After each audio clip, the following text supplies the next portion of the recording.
लालची लोमड़ी की कहानी में ये है कि एक बार की बात है, एक जंगल में एक चालाक लोमड़ी रहा करती थी।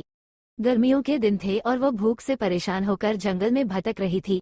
बहुत देर जंगल में भटकने के बाद लोमड़ी को एक खरगोश मिला, लेकिन खरगोश मिलने के बाद लोमड़ी ने खरगोश को खाने की बजाय उसे छोड़ दिया, क्योंकि वो इतना छोटा था कि उसे खाने से लोमड़ी का पेट कहाँ भरने वाला था। इसके बाद लोमड़ी आगे बढ़ी, फिर से जंगल में न भटकने लगी। कुछ देर जंगल में भटकने के बाद भूखी लोमड़ी को एक हिरण दिखा। हिरण को देखते ही लोमड़ी के मुंह में पानी आ गया। लोमड़ी हिरण को पकड़ने के लिए उसके पीछे दौड़ने लगी। लोमड़ी ने अपनी पूरी ताकत से हिरण का पीछा किया, पर हिरण लोमड़ी की पकड़ में नहीं आया।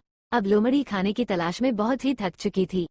जब लोमड़ी के हाथ हिरण भी नहीं लगा तो लोमड़ी सोचने लगी कि इससे अच्छा होता वो छोटे से खरगोश को ही खा लेती जिसको उसने छोड़ा था। कुछ देर आराम करने के बाद लोमड़ी खरगोश को ढूंढने के लिए फिर से जंगल में भटकने लगी।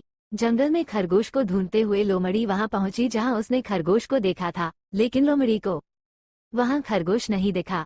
थक हार कर लोमड़ी को अपनी गुफा में लौटना पड़ा, जिसके बाद कई दिनों तक भूखी लोमड़ी अपनी गुफा में भूखा रहना पड़ा और बहुत दिन बीत जाने के बाद लोमड़ी को खाना मिला। कहानी की सीख। उपरोक्त लोमड़ी की कहानी से हमें ये शिक्षा मिलती है कि हमें लालच नहीं करना चाहिए।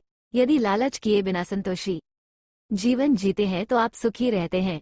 हिंदी में लालच के प्रसिद्ध मुहावरा भी है कि लालच बुरी बला है।